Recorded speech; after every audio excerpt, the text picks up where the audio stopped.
자, 뭐 기본적으로 컬이 관련돼서 얘기를 해보면 일단 지금 1, 2월 달에는 우리 기본반 일반 생물학 캠벨 책 내용을 위주로 했었고 지금 이제 3, 4, 5, 6월까지 이제 심화 과정 할 텐데 이 심화 과정 이 이론 기간이 상당히 여러분들에게 중요합니다. 그래서 이론 내용을 잘 해놔야 문제풀이 때부터 여러분들이 좀 편해지고 또 여유있게 여러분들이 공부를 할 수가 있어요.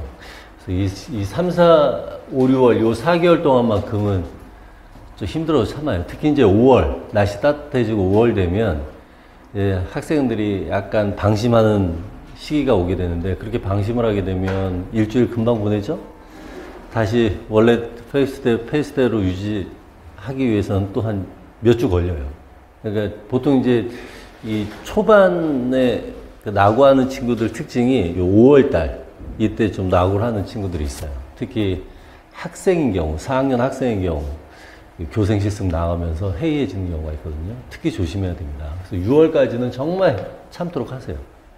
자, 그 다음에 이제 7, 8, 9. 이 기간 동안에는 이제 문제풀 할 거고요. 그리고 기출문제도 같이 풀 겁니다.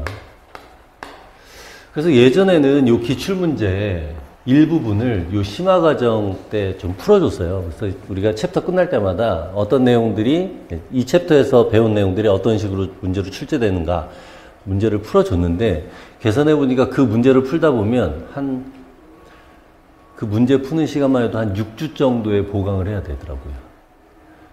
그래서 실제로 보강하는 그 시간이 이 문제풀이 때문에 그런데 나중에 우리가 기출문제를 푸는데 굳이 그 문제를 심화과정 때 또 풀 필요는 없을 것 같고 여러분들 교재에는 그 단원별로 문제를 기입을 했습니다. 그래서 그냥 문제 보고 아 이런 식의 문제 유형이 나오는구나 파악하는 수준으로 참고하도록 하죠. 그래서 실제 기출문제는 중복돼서 푸느니 이 문풀 과정 때 그때 푸도록 할 거고 그 다음에 이제 10월, 11월 이때 모의고사 볼 거고요.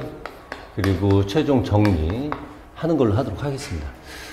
자, 대충 커리는 이렇게 잡고 자, 두 번째로는 우리가 그 수업을 어떻게 진도를 나갈 것인가에 대한 얘기인데 예전에는 이론 내용을 하고 단원별 끝날 때마다 기출문제를 풀었는데 이 기출문제는 이제는 안 풀 거고요. 교재에 있는 거 참고하세요. 2023년도까지 교재에 기입해 놨으니까 이 단원에서는 이런 유형의 문제들이 출제되는구나. 이런 내용의 문제들이 출제되는구나. 이렇게 파악하는 수준을 하고 그리고 기본반에서도 했듯이 복습용 문제를 줄 거예요. 근데 이제 복습용 문제를 그날 그 주에 수업을 들은 내용을 여러분들에게 복습용 문제로 제공을 할 텐데 일단 그 주에 배운 내용을 복습을 한 다음에 그 문제를 풀도록 하세요. 그래서 문제를 풀면서 내가 놓친 부분 또는 잘 외우지 못했던 부분 잘못 알고 있는 부분 그런 것들을 체크하는 그런 시간으로 갖도록 하고 작년까지는 이 복습용 문제의 경우 서술형으로 출제를 했어요. 서술형으로 제공을 했습니다. 그래서 뭐 답도 제공 안 하고 여러분들이 공부한 내용 스스로 다시 노트나 교재 보고서 답을 작성하도록 했었는데 물론 이제 다 배운 내용이니까 복습만 제대로 하면은 쓸 수 있습니다. 근데 학생들이 그걸 좀 귀찮아하는 것 같아요. 어떻게 보면 이거 막 써야 되니까 귀찮아서 안 푸는 학생들이 종종 있더라고요.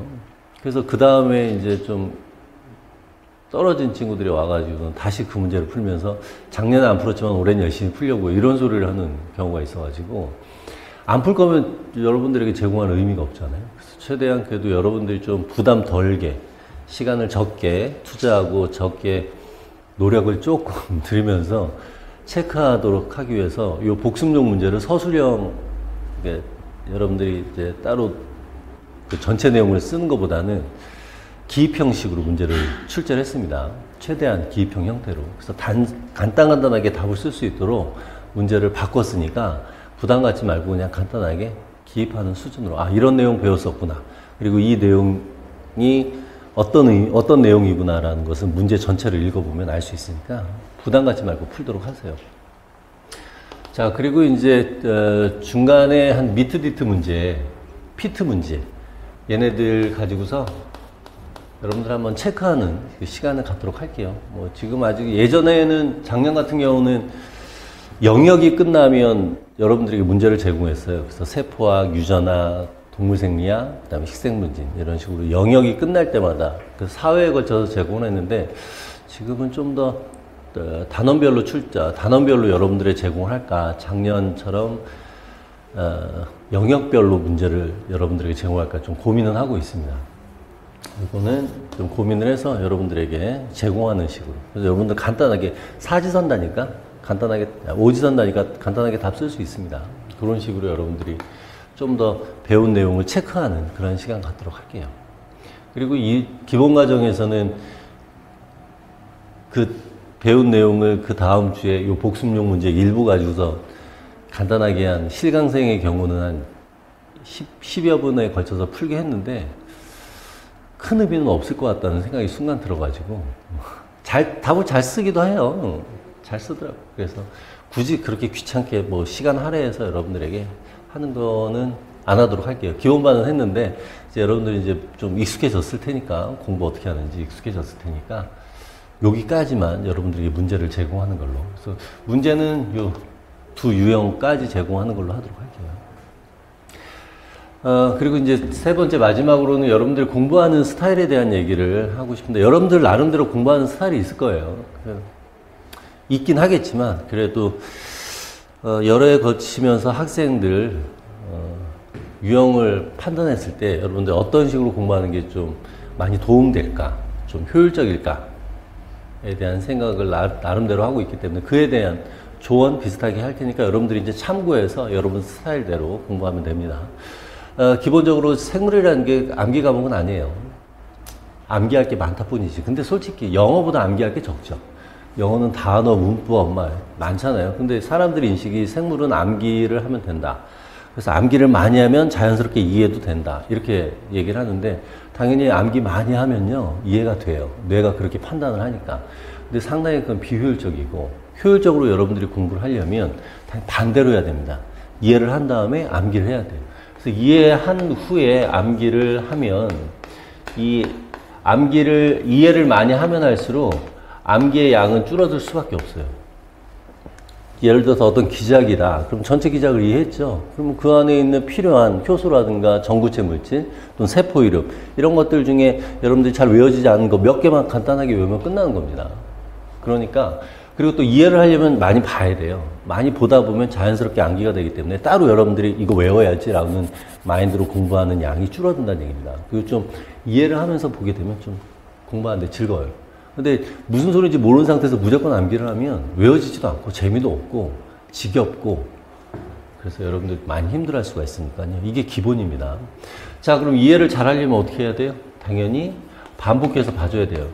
예습보다는 복습이죠. 뭐 예습 모르는 상태에서 예습하면 효율성 떨어지니까 차라리 예습은 요번 주에는 세포학 파트, 요번 주 세포학 파트 중에 생체고 분야구나. 그럼 다음 주에는 목차 보면 세포막 파트네. 세포막에는 구조적인 면하고 기능적인 면, 요 정도 보는구나. 이렇게만 간단히 체크하는 걸로 하고 중요한 거는 반복해서 복습을 하는 겁니다. 그래서 그 주에 배운 내용만 복습하지 말고 그 전주에 있는 내용도 같이 계속해서 반복하면 뇌에서 항상 이제 이런 얘기 여러분들 이제 공부하는 얘기 할 때마다 뇌에 대한 얘기를 하는데요. 이 뇌에 신경세포의 구조가 달라져요. 그러니까 신경세포 자체의 구조가 아니라 신경세포 간에 시냅스 연결되는 그 전체 구조가 달라집니다. 그 복습을 하면 할수록 뇌가 그에 따라서 적응을 해서 구조가 계속 바뀌는 거예요. 이 구조 바뀌는 거는 단기간에 이루어지는 게 아니라 장기간에 걸쳐서 여러분들이 계속 공부를 할수록 구조가 점점 바뀌는 거예요. 그러니까 오늘 공부 안 했지만 내일 공부하면 되지 라는 마인드를 가지면 오늘, 내일, 이틀에 걸쳐서 나눠서 공부한 친구들보다 뇌가 그 구조로 갔는데 더 더디게 가져지게 돼요. 그래서 여러분들이 공부를 할 때는 계속해서 반복을 해야 뇌가 그에 맞게 구조가 바뀌면서 기억을 하게 되고요. 그 기억이 쌓이게 되면 여러분들이 이제 네트워크 형성되니까 그에 따라서 여러분들이 새로운 내용을 또 추가로 받았을 때 잘 기억을 할 수가 있습니다. 그러면 공부하는 게 편해요. 여러분들 공부 잘하는 친구들 좀 몇 번 보고서 시험 보는데 나는 더 많이 봤는데도 공부 잘하는 친구들 몇 번 보고서 시험 본 것보다 더 많이 공부했는데도 성적이 안 나오는 이유는 그 친구들은 뇌 구조가 이미 그에 맞게 갖춰져 있기 때문에 그 관련된 내용이 들어오면 바로바로 머릿속에 저장이 되기 때문에 그래요. 근데 이제 공부를 처음 시작한 친구들은 이 구조가 갖춰지는데 필요한 시간이 그 구조가 갖춰지는데 그 시간이 필요하기 때문에 새로운 내용 받아들여도 이 뇌 속에서는 저장을 잘 못하는 겁니다. 그러니까 여러분들이 빠르게 그 뇌 구조를 형성하려면 지금 열심히 반복해서 복습을 해주는 게 좋습니다. 그래서 중요한 거는 반복 복습하는 게 중요해요. 그래서 여러분들이 복습을 안 할까봐 복습용 문제를 또 따로 제공을 하는 거예요. 그래서 여러분들이 좀 이렇게 잘 따라와 주면 이론 과정 잘 무난하게 통과할 거고요. 최대한 이론 내용은 이 심화 이론 과정 6월까지는 다 끝낸다라는 마인드로 공부를 하세요. 이때 못한 거 뭐 7, 8월 이때 또 추가로 문풀 때 공부하면 되지라는 마인드를 갖지 마세요. 공부가 안 된 상태에서 문제가 안 풀려요. 문제 안 풀리면 문제 하나 푸는데 시간 오래 걸리죠. 그 재미도 없어지고. 근데 이론 과정을 다 끝낸 친구들은 문제 푼데도 빠르게 풀고 남는 시간 동안 여유 있게 또 새로운 복습을 할 수도 있고요. 이론 정리할 수도 있고 새로운 내용을 다시 또 추가로 노트에다 기입하면서 새로운 내용도 받아들일 수가 있으니까 이때까지는 열심히 복습을 하면서 이론 내용을 잘 차곡차곡 쌓는다. 이런 마인드로 공부를 하도록 합시다. 됐죠? 그리고 중요한 건 이런 것들은 누가 시켜서 하는 게 아니라 여러분들 스스로 해줘야 돼요.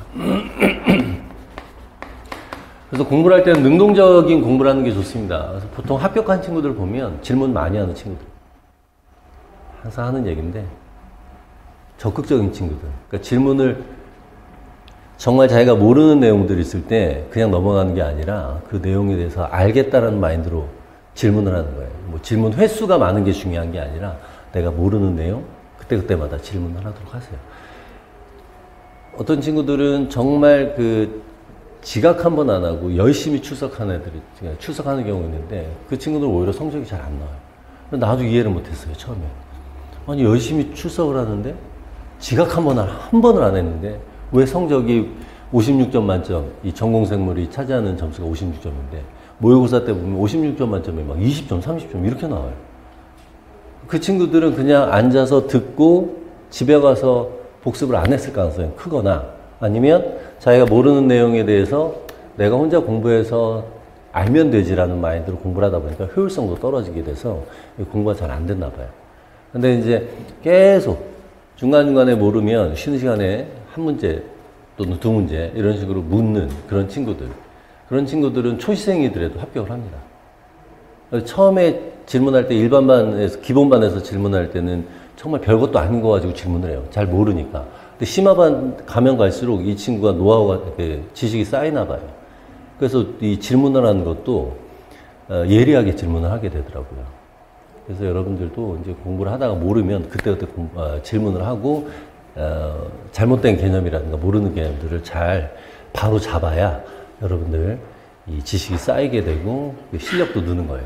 그렇죠? 그러면 이제 문풀 정말 편하게 공부할 수 있습니다. 그리고 이제 나머지 아웃풋하는 과정, 모의고사 보고 정리하고 그 다음에 시험을 보면 돼요. 자, 요 정도까지만 얘기를 하도록 합시다. 뭐 나머지 뭐 출제 경향 이런 것들은 뭐 설명회 때 설명을 하고 그 출제 경향하면 그냥 다 공부하세요. 출제 경향대로 공부하는 사람 없잖아요. 출제 경향은 간단하게 말하면 단량체, 전구체 이런 거 다 나와요. 그리고 기작에 관련돼서도 나오고 그리고 서술형 문제에서 기입형 형태로 그러니까 이제 그 기입형 형태로 어떤 특정한 전구체, 세포 이름, 효소 이름, 어떤 실험적 용어 이름 이런 것들을 다 묻게 되니까 서술형이라고 해서 서술형으로 끝나는 게 아니라 기입형처럼 특정 이름, 용어들을 물어보니까 그런 것도 세세하게 다 공부할 필요가 있다라고 생각하면 되고 기출문제 범위 내에서 문제가 나오지 않습니다. 좀 확장된 개념으로 문제가 나오니까 출제가 되지 않은 부분도 공부를 해야 된다라는 생각으로 공부를 해주면 되겠어요. 자, 여기까지만 하고 우리 바로 진도 나가도록 합시다. 아마 올해에는 그 심화 내용 공부를 할 때 보강 횟수가 상당히 줄어들 거예요. 앞에서도 언급했듯이 기출문제 부분을 예전에는 챕터마다 4문제에서 8문제 정도 풀어줬거든요. 근데 나중에 기출문제 푸니까 또 풀 필요는 없어요. 그리고 이게 원래는 소개용으로 이런 문제들이 출제됩니다. 소개용으로 이제 여러분들에게 얘기를 해주는데 하다 보면 내가 자세히 풀어주게 되다 보니까 챕터 하나 푸는데 한 타임 필요해요. 30챕터니까 30타임 필요하다는 얘기잖아요. 일주일에 우리가 9타임을 하는데 최소 30타임이니까 어떻게 돼요? 9, 4, 36. 그죠? 9, 3, 27? 한 3, 4주? 이 필요하게 되니까 우리가 보통 이제 6주 정도 보강을 했었는데 토요일 오후에 보강하는 걸 6주 정도 했었는데 한 4, 5주 정도는 안 할 가능성이 있습니다. 그러니까 이제 여러분들 이제 후반부에 보강하느라고 힘든 시기는 좀 힘든 과정을 좀 줄어들 수가 있어요. 그리고 이제 혹시라도 이제 그 교재에 있는 기출문제 이렇게 보다가 정말 궁금하다. 지금 알아야 되겠다. 난 나중에 기출문제 풀 때 아는 건 너무 싫다. 그럴 때 질문하세요. 알겠죠? 나중에 기출문제 풀 때는 뭐 답안 이런 거 다 제공하면서 풀 테니까요. 걱정하지 말고. 그래도 어떤 유형의 문제가 나오는지를 참고를 하고 거기에 맞게 이런 것도 내가 외웠어야 되는구나. 이런 거 별거 아닌 건 줄 알았더니 이런 형태도 문제가 나오는구나. 이렇게 생각하고 공부를 하도록 합시다. 자, 여기까지만 하고 우리 바로 진도 나가도록 합시다. 자, 일단 전체 그 생물학 내용을 보면 세포학, 유전학, 동물생리학, 그리고 식물학, 생태학, 진화분류 이렇게 식생분진 파트 4개 영역으로 나뉘었습니다. 그래서 이제 유전학 같은 경우가 한 9주 정도 걸릴 것 같아요. 전체 16주 중에 9주. 그러니까 이제 절반 조금 더 걸리죠. 그리고 이제 동물생리학, 그다음에 식생분진 이런 식으로 나머지 한 2주 좀 안 되는 기간 동안에 나가도록 할 거예요. 근데 이제 보강을 할 예정이니까 결국에 한 2달 정도는 우리가 동물생리학, 식생분진 나간다라고 생각하면 되고 세포 유전학은 2달 하고 플러스 1, 2주 정도 나간다 이렇게 생각하면 되겠습니다. 그리고 전체 이제 그 챕터 순서는 거의 기본반에서 했던 우리가 배웠던 생물학 순서하고 똑같다고 생각하면 돼요. 그래서 순서는 이제 일단 고분자 파트, 그 다음에 세포막이라든가 뭐 세포의 구조 관련된 얘기 하고요. 세포 내에서 일어나는 대사 과정, 대표적인 세포호흡하고 광합성 얘기할 거고, 세포 내 신호전달, 세포 바깥과의 그 세포가 된 신호전달 이런 내용들 하면 세포학이 끝나고, 그리고 유전학은 이제 세포 분열부터 시작해서 이제 멘델, 그리고 유전 현상, 그리고 이제 유전자 발현, 조절, 바이러스, 그다음에 세균 유전학, 돌연 변이 이런 식으로 생명공학까지 다 끝내면 유전학이고, 그다음에 동물 생리 같은 경우는 항상성에 대한 얘기하고 전체 기관계에 대한 얘기를 쭉 하면서 마지막으로 이제 생식과 발생하면서 동물 생리가 끝나요. 기본반하고 똑같습니다. 그리고 나서 이제 식물학, 그다음에 진화분류, 생태학 이렇게 나가도록 할 거예요. 그래서 여러분들은 그냥 순서대로 공부를 하면 되고, 앞에 배운 내용들이요 뒤에서 반복돼서 나옵니다. 다시 말하면 앞에 배우는 내용들은 생물학을 이해하기 위한 아주 기본적인 내용들이기 때문에 앞부분은 뭐 여러분들이 저거 뭐 단백질, 뭐 탄수화물, 뭐 그냥 고분자네 이러고 대충 넘어가지 말고요. 이 내용을 잘 이해를 해야 뒷부분 설명을 할 때 여러분들이 잘 그 내용들을 이해할 수가 있으니까요. 오늘 첫 시간이 상당히 중요합니다. 그래서 첫 시간에 잘 따라와 주면 돼요. 특히 고분자 파트 여기 중요하죠. 그리고 학생들이 어려워하는 파트가 고분자 파트예요. 보통 이제 생화, 분자 이런 얘기 나오면 이상하게 생물학 학생들은 약간 어려워하는 경향이 있어요. 왜냐하면 생물학하고 약간 화학하고는 실제로는 상당히 밀접한데 공부하는 학생 입장에서는 그 두 과목의 이질감을 상당히 느끼나 봐요. 대표적으로 내가 그랬어요. 내가 학창 시절에 4과목 선택을 했거든요. 과학에서. 물리, 생물, 지구과학, 화학. 4과목 중에서 2과목 선택해서 대학교 시험을 봤었어요. 요즘은 어떤지 모르겠지만. 근데 나는 물리하고 생물을 택했죠. 그 생물학 그 화학하고 생물은 상당히 좀 다른 개념이라고 생각했는데 막상 학교 가니까 생물을 이해하려면 화학을 몰라서는 절대 안 되죠. 그래서 화학의 기본적인 개념은 최소한 알아둬야 됩니다. 혹시라도 이제 기본만 안 들은 학생들 같은 경우에 이 화학적 개념을 모르는 친구들은 요 고분자 파트가 너무 어렵게 느껴질 수가 있는데, 모르면 이제 질문을 하도록 하고요. 화학 중에서도 기본적인 얘기만 알고 있으면 됩니다. 그 기본적인 내용 가지고서 생물에 적용하면 돼요. 화학 전체를 알 필요는 없으니까. 그래서 그렇게 이 분자 파트가 어렵다고 생각하지만, 요 분자 파트 이제 어렵게 생각하지 말고요. 요 고분자 잘 이해를 하면 이제 유전학 파트라든가 뒤에 동물생리학 들어갔을 때 어렵지 않게 받아들일 수가 있어요. 그래서 특히 이제 고분자 파트 문제도 많이 출제되는 부분이니까 어렵게 생각하지 말고 잘 따라주고 모르면 꼭 질문을 하고요. 첫 시간을 잘 여러분들이 보내야 됩니다. 첫 단추 정말 잘 꿰야 돼요. 자, 그러면 우리 기본적으로 생물학에 대한 얘기를 하고요. 여러분들이 일단 뭘 공부하는지는 파악을 해줘야 되잖아요. 전체적인 그 틀을 잡는 시간을 가질 거고, 그리고 나서 고분자, 4개의 고분자를 순서대로 한번 살펴보도록 해봅시다. 자, 일단 우리 생물학이라는 것은 생물을 관찰하고 생물 내에서 일어나는 여러 가지 생명 현상을 어떤 식으로 일어나는지 이제 설명하는 학문이 생물학이에요. 그래서 이제 이 생물학의 이 생물체라는 게 어떠한 특징이 있는지 살펴보도록 해봅시다. 자, 생물체라는 것은 하나의 개체, 기준으로 봤을 때 얘네들은 세포로 구성되어 있고요. 뭐, 하나의 세포가 생물 자체일 수도 있고요. 한 개체일 수도 있고요. 여러 개의 세포가 역할 분담을 하면서 다세포 개체를 만들 수도 있습니다. 자, 그렇게 일을 할 수 있는 이유, 생물이 생물로서의 그러한 생명 현상을 보일 수 있는 이유는 유전 정보가 있기 때문이죠. 바로 이 유전 정보는 지구상에 살고 있는 모든 생물체들은 다 이중 가닥의 DNA에 유전 정보가 들어 있습니다. 자, 이 유전 정보가 바깥으로 나오려면 RNA를 거쳐서 단백질로 발현이 되는 것이죠.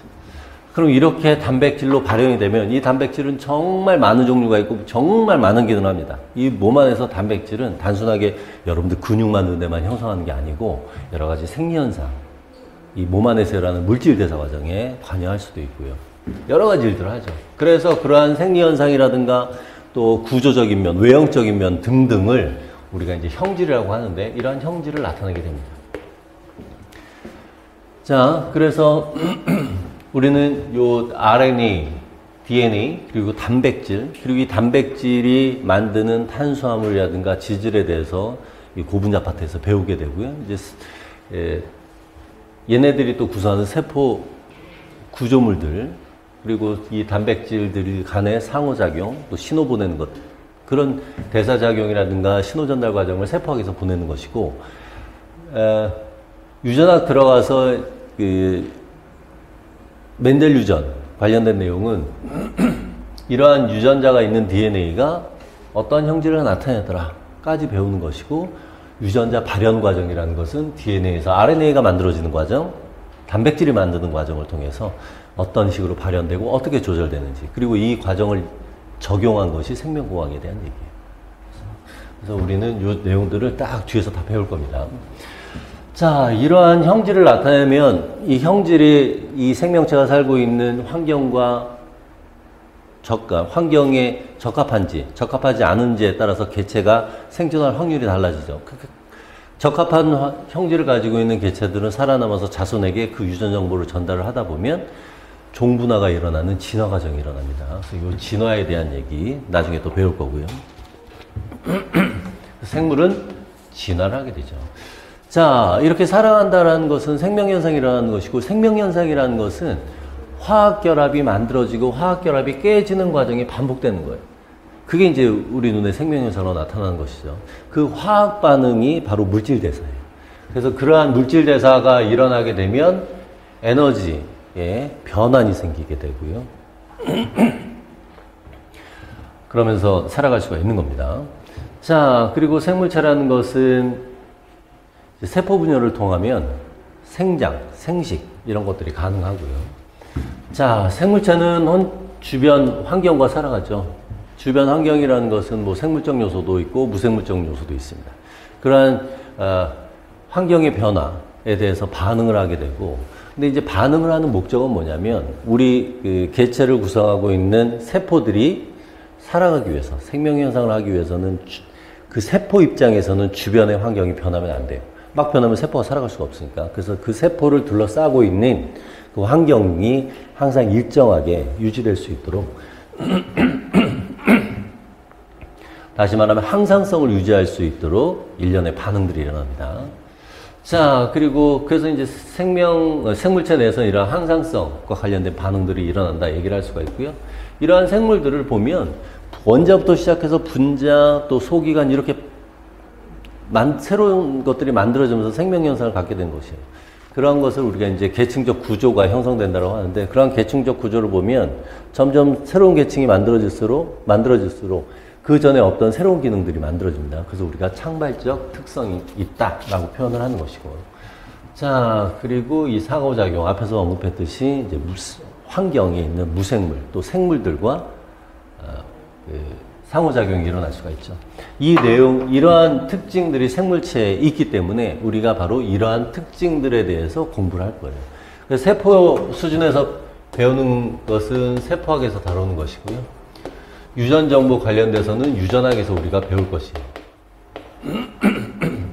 자, 진화는 식생분진 파트의 진화와 분류 파트에서 배울 겁니다. 그래서 진화에 의해서 다양한 종이 만들어졌을 때 그 다양한 종을 우리가 체계적으로 이렇게 분류를 할 수가 있죠. 그럼 분류 파트도 배울 거고요. 자, 그리고 에너지와 대사작용. 이 에너지와 대사작용, 우리 몸 안에서 일어나는 그런 화학 반응입니다. 이 화학 반응을 우리는 크게 두 가지로 나눌 수가 있어요. 만드는 과정, 그리고 분해하는 과정. 즉, 동화 과정과 이화 과정으로 나눌 수가 있고요. 이화 과정, 동화 과정. 자, 이화 과정의 대표적인 예는, 이화라는 것은 분해하는 겁니다. 그래서 유기물을 분해해서 에너지를 만드는 세포 과정이 대표적인 과정이에요. 동화 과정이라는 것은 합성하는 과정. 그래서 광합성이 대표적인 과정입니다. 그래서 우리가 챕터를 따로 떼서 세포호흡 따로 배울 거고요. 광합성을 따로 배우는 겁니다. 역시 이것도 세포학 파트에 해당합니다. 자, 그 다음에 이제 생장, 생식, 세포 분열을 통해서 생장, 생식이 일어날 수가 있죠. 자, 이러한 세포 분열은 유전학의 첫 번째 챕터에서 배우게 됩니다. 자, 그 다음에 이제 반응 항상성. 이런 것들은 이제 우리 동물생리 파트에서 배울 거고요. 그래서 주로 이제 항상성과 관련된 얘기는 동물생리 파트 첫 번째, 우리가 이제 동물생리학 개요 파트에서 체온 조절 위주로 얘기를 할 거고, 일반적인 또 항상성에 대한 기본적인 얘기를 할 건데, 우선은 체온 조절 위주로 얘기를 할 거고, 특히 이제 배설계 쪽에서 항상성에 관련된 일을 많이 합니다. 뭐 혈압 조절이라든가 삼투 조절이라든가 또 pH 조절, 이런 것들은 배설계 파트에서 배우게 돼요. 동물생리 파트에서 배울 거고요. 자, 창발성 같은 경우도 이제 우리 동물생리 파트에서 배울 겁니다. 예를 들면은 뭐 소화과정, 그럼 소화계가 관여하는데 그 소화계는 기관들로 구성되어 있고 그 기관은 조직들로 구성되어 있죠. 그래서 조직에는 없던 기능이 기관에 생기는 것이고, 기관에서 없던 기능이 이제 기관계에서 새로 생기는 그러한 창발적 특성은 동물생리 파트 하면서 여러분들이 이해를 해주면 되고요. 그리고 창발적 특성은 또 뭐 세포학 파트에서도 일어납니다. 분자 수준에서는 없던 것이 고분자가 되면서 새로운 생명 현상을 나타낼 수 있는 그런 특징들이 새로 생기는 것이니까, 그런 새로운 기능이 나타나는 창발적 특성은 전반적인 부분에서 다 나올 수가 있습니다. 자, 그리고 이제 상호작용은 뭐 특히 이제 개체 간의 상호작용, 또 그러니까 생물 간의 상호작용, 또 생물과 무생물 간의 상호작용이 일어나니까 얘네들은 생태학에서 다루도록 할 거예요. 자, 그럼 세포학 유전학, 그리고 생태학 진화분류, 또 동물생리, 하나 더 남은 게 이제 식물생리가 있습니다. 이 식물생리는 동물생리하고 좀 다른 면이 있기 때문에 따로 식물학 파트에서 따로 다루도록 할 거예요. 그래서 식물학 파트에서는 식물의 구조, 형태적인 면, 그리고 그러한 생리적 작용과 관련돼서 우리가 따로 배우도록 할 겁니다. 자, 요 내용들을 우리가 4주 동안 다루도록 할 거예요. 알겠죠? 그리고 이 내용들 전반에서 문제로 출제가 되니까 여러분들이 전체적인 개념을 이해를 해주면 됩니다. 자, 그러면 우리 이제 순서대로 한번 얘기를 해보도록 하죠. 자, 일단 뭐 창발성 관련된 얘기하고요. 요 상호작용에 대한 얘기 좀 먼저 얘기 한번 해보도록 합시다. 자, 우리가 분자 수준 들어가기 전에 방금 얘기했던 것 중에 창발적 특성에 대한 개념, 뭐 이러한 상호작용에 대한 개념, 그리고 이러한 생물학을 연구하는 방법, 실험적인 내용 다루도록 할게요. 자, 창발성이라는 것은 새로운 기능이 생기는 겁니다. 둘이 합쳐져서. 1 플러스 1이 2 플러스 알파가 생기는 경우. 자, 그럼 원자가 모여서 분자가 될 거고요. 그래서 우리는 원자 수준에서는 여러분들 기본적으로 이것만 알면 되죠. 양성자가 있고 중성자가 있고 얘네가 핵을 구성하고 그 주위에는 전자들이 돌아다닌다. 일반적으로 이제 양성자와 전자의 개수는 같기 때문에 먼저 이제 중성의 개념, 중성을 기본으로 하고 거기서 이제 전자가 떨어지거나 오거나 하면 전하를 띠게 되는 것이죠. 그렇죠? 그리고 이 원자, 그 원자 핵에 있는 양성자는 각 원자마다 변하면 안 돼요. 양성자가 변하면 다른 원자가 돼버립니다. 하지만 핵에 있는 중성자는 변할 수가 있죠. 그래서 양성자의 수는 변하지 않은 상태에서 중성자는 변할 수가 있는데 중성자의 수가 변하게 되면 이제 동위원소가 발생하는 것이고 그 동위원소들 중에서 방사성을 나타내는 것이 방사성 동위원소고요. 이 방사성 동위원소는 고분자 연구할 때 상당히 자주 언급됐는데 대표적인 게 S35하고 P32 이러한 방사성 동위원소로 고분자를 추적하고 표지에서 추적하는 등의 그 실험에 사용될 수가 있습니다. 요거는 이제 뒷부분에서 또 간단히 언급될 겁니다. 자, 그럼 우리 분자 수준에서 볼 텐데, 생물의 이제 계층적 구조를 보면 우리가 이제 분자 수준에서만 다루도록 해봅시다. 분자도 단순한 분자 말고요. 우리 생명체 내에서 아주 많이 차지하면서, 대략 한 96% 이상을 차지하면서 중요하게 작용하는 고분자 위주로 우리는 얘기를 할 거고요. 이 고분자 때 생명의 특성이 나오기도 합니다. 전체 생명 특성이 이제 나오는 건 아니고요. 일부 생명의 특성이 요 고분자 수준에서도 나타나기 시작하는 거고. 이러한 분자들이 모여서 세포를 구성하는 소기관이 되겠죠. 뭐 대표적으로 핵이라든가 뭐 미토콘드리아 이런 것들이 만들어진다는 얘기고요. 이러한 소기관들이 모여서 세포를 구성을 하게 되는데 요 세포 때부터 생명현상, 모든 생명현상이 나타날 수가 있어요. 그래서 이 세포가 하나의 개체가 될 수도 있고요. 다세포 개체를 형성할 수도 있습니다. 이 다세포 개체인 경우에 이 세포가 바로 기본 단위에 해당한다라고 얘기를 할 수가 있는 것이죠. 세포가 이제 기본 단위에 해당하고. 자, 이러한 세포들, 비슷한, 유사한 세포들, 유사 기능, 유사 구조를 갖는 세포들이 모이면 조직을 형성하게 됩니다. 그래서 동일 종류의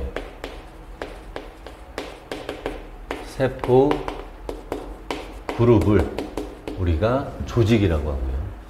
자, 이 조직들이 모여서 기관이 되는데요. 이때는 다양한 조직들이 모여서 기관을 형성하기 때문에 다른 종류의 조직이 모인 형태가 기관을 형성할 수가 있다. 그래서 뭐 대표적으로 우리가 크게 조직을 근육 조직, 신경 조직, 상피 조직, 그다음에 결합 조직 나눌 수가 있는데 요 네 개의 조직이 다 모여서 하나의 기관을 형성할 수가 있는 겁니다. 자, 그런데 그리고 이제 이 기관들이 모여서 이제 개체가 될 수가 있는데 이제 식물하고 좀 동물하고는 다릅니다. 식물의 경우는 기관계가 없이 조직계가 있고요. 동물의 경우는 조직계 없이 기관계가 있으면서 기관계에 의해서 개체가 될 수가 있죠. 자, 여기다 정리해 보면요. 조직계. 얘는 식물에 있고요. 자, 그 다음에 기관계. 얘는 식물에는 없고 동물에만 있습니다. 그런 차이가 있죠. 자, 그러면 똑같이 조직이 모여서 기관이 되고 식물에서는 조직계가 되고요. 그럼 또 식물에서 보면 조직이 모여서 기관이 되는데 어떤 차이가 있느냐? 조직이 모여서 새로운 기능이 생성되면 그때는 기관이라고 하고 조직이 그냥 단순하게 모여있으면 우리가 조직계라고 하는 겁니다. 식물에는 조직계가 있고 동물에는 추가적으로 조직계는 없고 기관계만 있고요. 그래서 동물은 좀 복잡해요. 우리가 기관계를 챕터마다 다루는 것이고, 식물은 간단합니다. 조직계 딱 3가지 있으니까 그냥 그것만 이해하면 되는 수준이에요. 자, 여기까지 하고요. 자, 여기까지 이제 개체가 되면 요 개체들이 살아가게 되는데, 이제 주변의 환경하고 상호작용하면서 살아가게 되겠죠. 그 개체 이후 과정을 한번 보면, 자, 개체들이 모이는데요. 동일한 종이 모이게 되면 개체군이라고 하고요. 이걸 조금 올려서 얘기합시다. 동일한 종이 모여서 개체군을 형성한다고 하고, 이러한 종들이 모여서 군집이 형성된다고 하죠. 그래서 군집이라고 하는 것은 서로 다른 개체군의 모임. 다시 말하면 하나의 생태계 내에서 생물체라는 것은, 생물체 집단은 요 군집에 해당합니다. 군집은 생태계 내에 있는 모든 생물체들의 집단이고요. 이곳에 추가적으로 무생물이 첨가되면 생태계가 돼요. 생태계는 생물과 무생물로 구성되어 있다. 이렇게 볼 수가 있는 것이죠. 그래서 이제 생태계 할 때는 뭐 생물 간의 상호작용, 그래서 개체군 내의 개체들 간의 상호작용, 군집 내에서 서로 다른 종들 간의 상호작용, 종 간 상호작용, 이런 것들을 배우는 것이고, 또한 추가적으로 생물과 무생물 간의 상호작용을 배우는 겁니다. 그래서 지금 보면 이제 생물체 내에 이제 생물 집단을 우리가 군집이라고 할 수가 있고, 군집 내에는 개체군이 있고, 서로 다른 개체군 A, 개체군 B, 다시 말하면 종 A, 종 B가 있을 때 종 A에 해당하는 개체들 간의 종 내 상호작용, 종 내에서의 상호작용,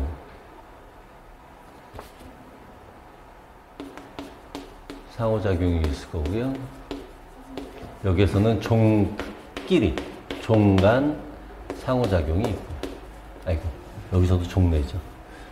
여기서 종 간 상호작용이 있고. 이런 것들을 나중에 생태학에서 다 배웁니다. 생태학에서 배울 때 여러분들 이런 거 다 언급이 될 거예요. 자, 그리고 이 생물과 무생물, 무생물에서 작용이 일어나게 되면 그에 따라서 생물은 항상 반작용이 일어나게 되죠. 자, 이러한 것들을 나중에 다 살펴보도록 할 겁니다. 자, 그런데 이 생태계가 단순하게 생물이랑 이 무생물이 단순하게 모여 있다고 해서 우리는 생태계라고 표현하진 않고요. 이렇게 모여 있을 때 방금 얘기한 것처럼 상호작용들이 일어나면서 에너지가 흐르고 물질들이 순환을 할 때 비로소 생태계라고 표현합니다. 즉 생태계는 역동성이 있죠. 그래서 우리가 생태계 다룰 때 이 2가지 에너지의 흐름과 물질 순환에 대해서 우리가 얘기를 하게 돼요. 2가지. 자, 그래서 이 개념을 한번 이해하고 넘어가도록 해봅시다. 자, 이렇게 전체 생태계가 있고요. 이 안에 군집, 생물 집단 군집이 있다고 했죠. 자, 우리가 이제 항상 어떤 종류를 나눌 때는 기준을 생각을 해줘야 됩니다. 기준에 따라서 종류가 달라질 수가 있기 때문에 여기에서는 이 생물 집단을 그 생태계 내에서 하는 기능에 따라서 분류를 했어요. 생태계 내에서 무기물로부터 유기물을 생산하는 생산자, 그리고 그 유기물을 소비하는 소비자, 그리고 유기물을 다시 무기물로 분해하는 분해자로 기능에 따라서 분류를 할 수가 있습니다. 그래서 이러한 생물이 있고요. 그 다음에 무생물적 요소들이 있는 거예요. 자, 에너지의 흐름을 보면 에너지는 요 개 안으로, 생태계 안으로 들어옵니다. 그리고 에너지는 사라지는 것이 아니죠. 에너지는 변화가 생기는 거예요. 그래서 생태계 내로 들어오면 생산자에 의해서 이 빛에너지는 화학에너지로 전환이 되고요. 이 화학에너지가 생물들 거치면서 결과적으로는 생태계 내 바깥으로 나오게 되는데, 들어왔던 에너지는 모두 열에너지의 형태로 나가게 됩니다. 그래서 우리가 이제 열을 그냥 에너지의 개념으로 포함을 시켜요. 그래서 예를 들면 이제 기화할 때, 액체에서 기체가 될 때 에너지가 필요하죠. 그것을 우리가 기화열이다, 이렇게 표현을 해요. 열과 에너지의 개념은 같은 개념으로 생각하면 됩니다. 자, 그럼 이렇게 에너지의 변화가 생기게 되면서 들어와서 나가게 되는 이러한 흐름이 생기는데, 이때 에너지가 혼자서 돌아다니는 것이 아니고요. 화학 에너지는 화학 반응 속에 들어가 있는 겁니다. 화학 반응에 의해서 만들어지는 것이 바로 유기물이죠. 유기물이라는 화학물 속에 있는 화학 결합에 화학 에너지가 들어있는 거예요. 그러니까 이 생물 속에서 에너지가 이렇게 흘러간다는 얘기는 바로 화학물질인 유기물이 흘러간다는 얘기죠. 그 화합물인 유기물을 구성하는 그 물질들은 생태계 내에서 바깥으로 나가지 않고요. 이 생태계 내에서 순환을 할 수가 있습니다. 자, 유기물을 만드는 과정에서는 CO2를 필요로 하죠. 이 CO2는 유기물의 탄소 골격을 제공하는 것으로 이 공기 중에 있는 이러한 기차 상태의 CO2를 고정을 하면 유기물을 만들 수가 있습니다. 그리고 이 CO2는 이러한 생물체들이 호흡을 하는 과정에서 다시 또 무기물로, 그러니까 무기물로 전환이 돼서 무기물이 CO2로 전환이 돼서 다시 나올 수가 있고요. 자, 그래서 지금 보면 이렇게 에너지 흐름이 일어나고요. 그리고 물질의 경우는 점선으로 표시된 순환이 일어날 수가 있습니다. 점선 표시 보면 이 안에서 왔다 갔다 하죠. 자, 이 정도 간단히 개념을 잡는 걸로 하도록 합시다. 자, 그리고 이제 예전에 이제 기출됐던 내용, 요 분류에 대한 얘기 간단히 언급을 하도록 합시다.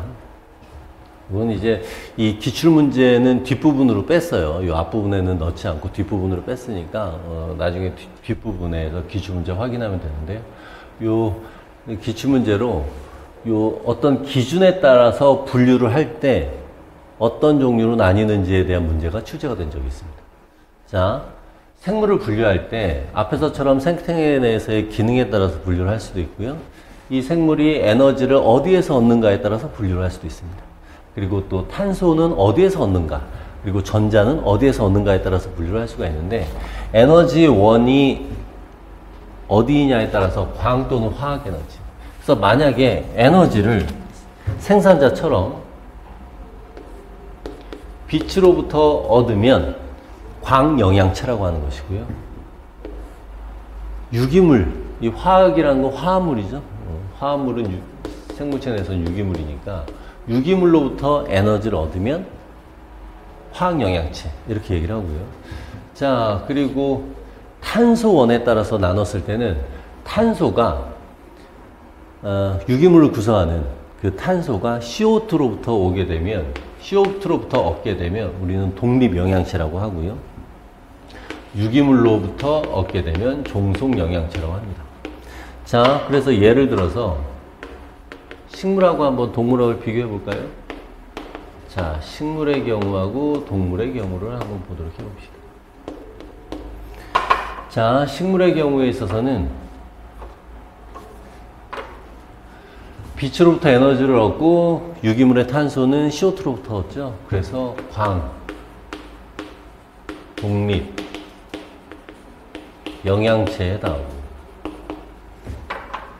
자, 동물의 경우에 있어서는 유기물로부터 에너지를 얻고 유기물로부터 탄소를 얻게 되죠. 그래서 이때는 화학, 종속, 영양체라고 얘기를 할 수가 있습니다.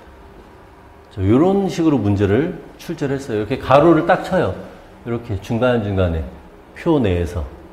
그래 놓고는 얘는 어떤 이 가로 안에 들어갈 내용을 쓰시오. 이런 식으로 문제가 출제가 됐습니다.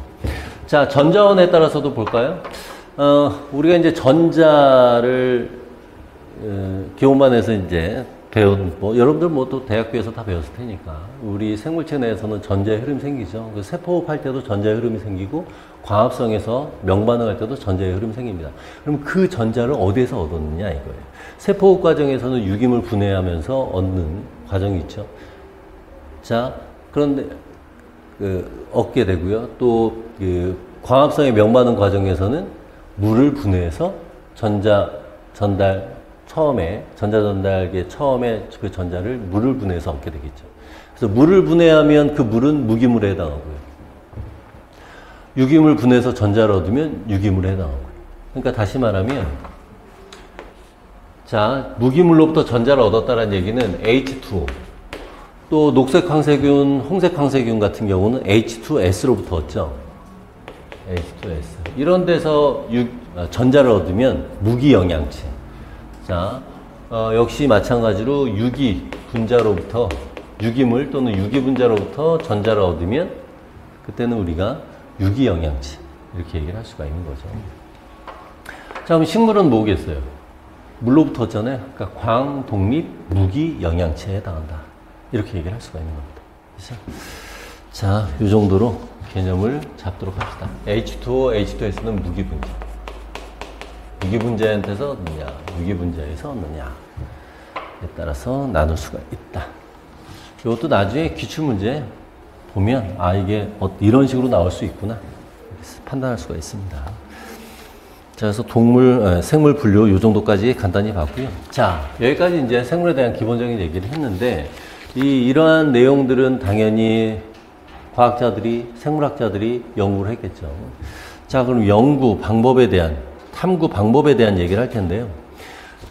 당연히 처음에는 아무것도 모르는 상태였기 때문에 관찰하고 그 관찰로부터 이론을 생각해냈습니다. 많은 관찰하고 거기서 공통점, 차이점을 이렇게 비교를 했다는 얘기예요. 수많은 관찰로부터 원리를 얻는 방법. 이거는 이제 초기. 그러다가 초기에는 이런 식으로 발견과학을 했습니다. 발견과학 방법을 했어요. 그러다가 이제 이론적 내용이 쌓이다 보면 이 이론적 내용을 통해서 생물에서 이런 생명현상은 아마 내가 알고 있는 이러한 이론적 내용을 이용을 해서 일어났을 거라고 예측을 할 수가 있게 됩니다. 그래서 그렇게 예측을 하는 그 탐구 방법이 가설 유도 과학에 해당해요. 자, 그래서 이 과학 방법 볼 텐데, 요즘은 일반적인 실험실에서는 거의 가설 유도 과학에 따라서 그 생물을 연구를 합니다. 자, 발견과학 한번 보도록 해봅시다. 얘는 이제 귀납적 방법이라고 하는데요. 수많은 관찰을 통해서 원리를 원리를 찾아내는 방법으로 대표적인 게 모든 생물체는 세포로 구성되어 있다라는 것은 바로 이 발견과학에 해당합니다. 실제로 이제 세포를 딱 관찰했어요. 어떤 생물체를 봤더니 작은 방 같은 게 보이네? 이런 것들이 막 구성이 되어 있으니까 다른 애는 어떤지 한번 볼까? 계속 본 거예요. 계속 봤는데 모두 다 작은 방처럼 생긴 것들로 생물체가 구성되어 있는 것을 확인을 했고, 그래서 그 작은 방을 우리가 셀이라고 표현을 한 거죠. 그래서 이 세포로 구성되어 있구나 라고 알게 된 겁니다. 그리고 다윈 같은 경우도요. 다윈이 뭐 갈라파고스 군도의 핀치새 그거 하나만 가지고서 이 진화론을 얘기한 건 아니죠. 다윈의 할아버지도요, 진화론자였어요. 그리고 다윈도 전 세계를 돌면서 많은 관찰을 통해서, 이거 아무래도 지구상에 살고 있는 종들은 창조된 것이 아니라 진화를 거듭해서 새로운 종들이 만들어졌구나. 이렇게 그렇게 결론을 내린 겁니다. 그래서 이런 것도 다 발견과학이에요. 근데 지금은 발견과학은 요 정도 수준까지 끝나고, 요즘은 다 가설 유도과학이기 때문에 여러분들에게 묻는 문제도 가설 유도과학에 관련된 문제가 나와요. 그래서 실제로 예전에 이 가설에 대한 얘기, 잠정적 결론인 가설, 이걸 묻는 문제도 나왔어요. 그리고 실험 내용도 보면요, 이 가설 유도과학에 근거한 실험이에요. 실험 문제도. 그래서 여러분들이 실험 문제를 이해하고 풀려면 이 가설 유도과학이 무엇인지를 알 필요가 있다는 얘기입니다. 자, 그럼 가설 유도과학 한번 보도록 해봅시다. 얘는 연역적 방법이에요. 그래서 가설을 설정하고 미리 자기 나름대로 이론을 딱 만들어 버리는 거예요. 잠정적으로. 그래 놓고 이게 맞는지 틀린지를 나중에 확인하는 방법이 가설 유도과학입니다. 자, 한 번에 관찰을 딱 합니다. 생물학자들은 그래서 관찰을 많이 해요. 나도 가끔가다 이거 왜 이럴까? 나도 모르게 이게 직업병인지 이거 왜 이러지? 순간적으로 생각할 때가 있는데, 한번 관찰을 하고요. 이거 왜 이럴까? 라고 문제를 제기합니다. 그럼 나름대로 이제 내가 알고 있는 생물학적 지식을 바탕으로 해서, 이건 아마 이것 때문에 이렇게 됐을 거야. 라고 잠정적으로 결론을 내릴 수가 있어요. 그래서 이 가설, 잠정적으로 내린 결론을 우리가 가설이라는 표현을 씁니다.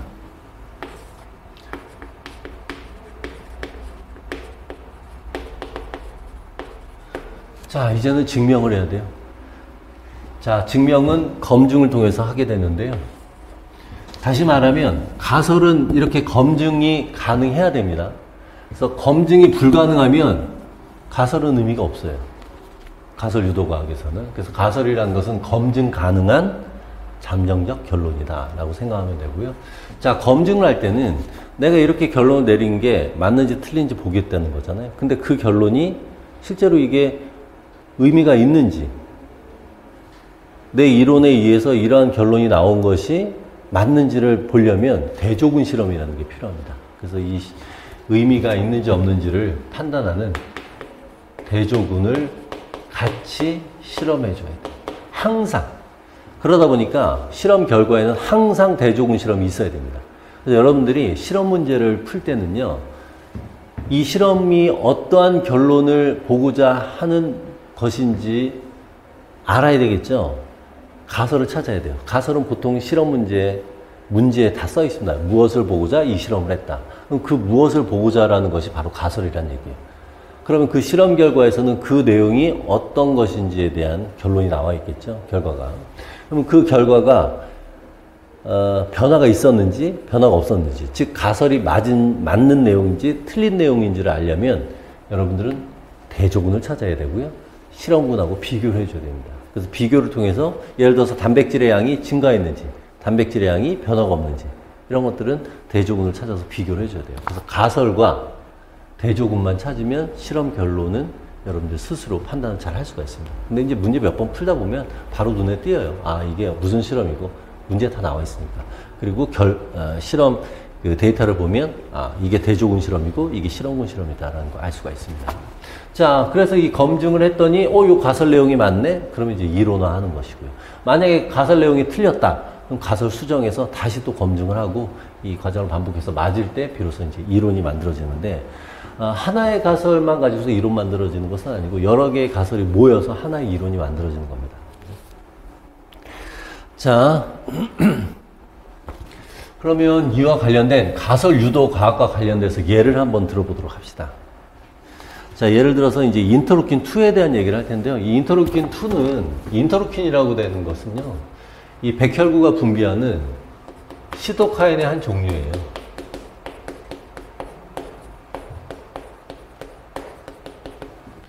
이 시토카인을 쓰라는 문제도 출제가 됐습니다. 그래서 이제 면역학 내용 막 문제 나오면서 무엇을 분비한다. 그러면서 쭉 나와요. 그 가로에 있는 공통적인 내용은 바로 시토카인. 시토카인을 쓰라는 문제도 출제가 됐었어요. 그리고 나중에 여러분들이 면역학 하면서 인터루킨 1, 인터루킨 2, 12, 인터루킨 12, 인터루킨 4, 5 이런 식으로 여러분들이 몇 개의 인터루킨을 배울 테니까 그 인터루킨들이 무슨 기능을 하는지는 알아둬야 돼요. 자, 그건 나중에 또 언급하기로 하고요. 자, 가설유도과학이라는 것은 이론적 지식이 있어야 돼요. 그래야 가설을 세울 수가 있습니다. 자, 지금 이 사람이 인터루킨2에 대한 지식은 갖고 있는 상태에서 이제 관련된 실험을 할 거기 때문에 이 인터루킨2가 무슨 기능을 하는지 간단하게 체크하고 넘어가도록 합시다. 자, 지금 인터루킨2는 이제 백혈구가 분비하는 시토카인이라고 했죠. 자, 여기에 T세포가 이렇게 있다고 해봅시다. 후천성 면역 반응을 담당하는 림프구인 T세포가 이렇게 있으면요. 자, 자극이 이 T세포에게 옵니다. 이 백혈구를 자극하는 자극원으로는 뭐, 항원. 항원은 우리가 안티젠이기 때문에 A로 표현합니다. 자, 그리고 기타 다른 신호들. 이런 것들이 오면 T세포를 자극하게 되고요.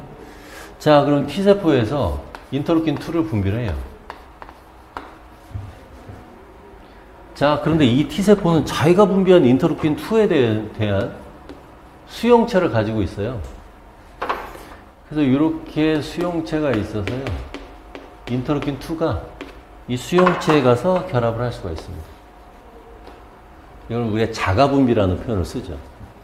자, 그러면 이 수용체가 활성화되죠? 그럼 세포 내에 다른 물질들을 막 활성화시켜요. 그러면서 세포 내에 신호 전달이 가게 됩니다. 그래서 결과적으로 이 T세포가 증식을 해요. 예. 그래서 이제 백혈구가 있는데 항원이 들어오잖아요. 그럼 T세포는 빠르게 증식을 합니다. 그리고 이제 기억세포라든가 효과기세포가 되면서 이제 반응을 보이게 되겠죠. 이건 나중에 요 관련된 내용은 면역학에서 또 배우게 됩니다. 됐죠? 자, 요 내용을 알고 있는 상태인 생물학자가 우연히도 물질 A라는 애가 이 T세포 배양하는 배양액에 툭 들어갔더니 T세포가 막 증식하는 것을 확인할 수가 있었어요. 자, 그러면 물질 A가 T세포 증식에 작용을 한다는 얘기는 중간에 어떤 물질들이 관여를 했겠죠. 그래서 얘가 아는 거는 T세포 증식하면 인터루킨2가 딱 머리에 떠올라온 거예요. 아마도 물질 A가 이 세포에 작용을 하면 인터루킨2가 분비가 돼서 T세포가 증식하는 게 아닐까? 이렇게 생각을 하는 겁니다.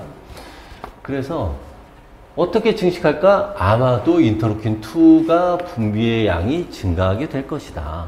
어차피 뒤에 내용은 밝혀진 이론 내용이니까 뒤에 내용은 밝힐 필요 없죠. A가 인터루킨2 분비를 증가시키면 자연스럽게 T세포 증식하는 것이니까. 그래서 가설을 물질 A는 아마도 인터루킨2의 분비량을 증가시킬 것이다 라고 세우고 이것이 맞는지를 검증을 하는 겁니다. 자, 검증은 대조군 실험에 해당한다고 했는데, 대조군 실험이어야 된다고 했는데, 음성 대조군과 양성 대조군이라는 것이 있습니다. 자, 물질 A를 처리했을 때 인터루킨2가 증가했는지 증가하지 않았는지 그 절대적인 분비량 값은 없어요. 우리가 실험을 통해서 어떤 인터루킨2의 양이 분비가 되면 이게 평소에도 분비가 요만큼 된 건지 A에 의해서 이만큼 분비된 건지 비교를 해줘야 돼요. 그래서 물질 A를 처리하지 않은 대조군을 같이 실험해 줘야 됩니다. 이런 경우는 음성 대조군에 해당해요. 그래서 이 실험을 통해서는 이 A를 처리해서 증가한 인터루킨2의 분비량이 실제 물질 A에 의해서 일어난 것인지 안 일어난 것인지, 즉 이 분비량이 의미가 있는 것인지 없는 것인지를 판단할 수 있게끔 해주는 대조군에 해당합니다. 밑에 관련된 대조군 정리했으니까 이따 다시 한번 보기로 하고요. 그래서 이 실험 결과에 의미가 있는지 없는지를 판단하는 기준이 될 수가 있습니다. 자, 그런데 만약에 분비가 제대로 안 됐다고 해봅시다. 그러면 이게 A에 의한 영향이 없기 때문에 분비가 안 된 건지, 아니면 실험 과정 중에 어떤 실수라든가 어떤 문제가 생겨서 실험이 잘못돼서 인터루킨2가 분비가 안 됐을 수도 있죠.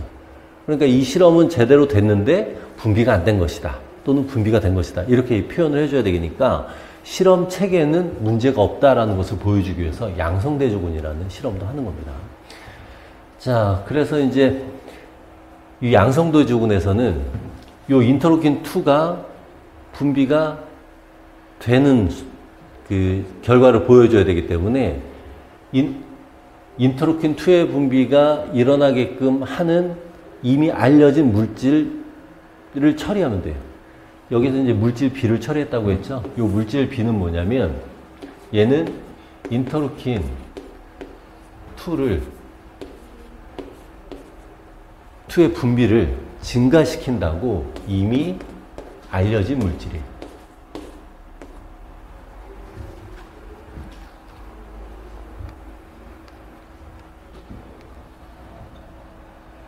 됐죠? 자, 그리고 이제 실험군으로는 물질 A를 처리하는 거죠. 자, 그러면 요 실험 관련된 기본적인 것들 봤으니까 밑에서 우리 한번 간단하게 정리 한번 해보도록 합시다. 앞으로 이제 이론 내용 배우면서 여러분들 실험적인 얘기 계속 언급을 할 겁니다. 요 실험에 대한 이해도 단시간에 외워서 되는 것이 아니라 여러분들이 이제 익숙해져야 돼요. 아, 실험 문제를 보고, 이건 어떤 실험이었고, 어떻게 해석하면 되는구나. 이런 방법을 익히려면 그런 실험 문제들을 좀 많이 접할 필요가 있습니다. 그래서 실험적인 내용을 많이 접할 필요가 있기 때문에 이론 과정에서 이 이론이 어떻게 만들어졌는지, 어떻게 밝혀졌는지 실험적인 내용을 중간중간에 계속 얘기를 할 거예요. 자, 이 실험 어떻게 했냐면요. 일단 T세포를 배양기에서 배양을 합니다. 자, 이 세포를 배양할 때는 당연히 배지에서 배양을 해야 되겠죠. 자, 액체 배지에서 배양을 할 거예요. 자, 그리고 이제 요 배양 기를 하나만 준비하는 게 아니라 여러 개를 준비합니다. 그래서 음성 대조군으로 사용되는 배양기에는 아무것도 처리를 하지 않고요. 그 다음에 양성 대조군으로 사용되는 배양기에는 물질 B만 처리하고요. 그리고 실험군으로 사용되는 배양기에는 물질 A만 처리하는 겁니다. 그래서 A 또는 B를 처리하거나 처리하지 않거나. 자, 그러면 이 T세포의 증식 이 T세포에서 인터루킨2가 분비될 테니까 그 인터루킨2의 양을 측정하면 됩니다. 그래서 그 결과는 인터루킨2의 양을 보면 되겠죠. 자, 그래서 결과가, 자, 예를 들어서 아무것도 처리하지 않은 경우, 이 정도. 지금 X축, Y축이 표시 안 되어 있는데요. 인터루킨2의 양, 분비된 양.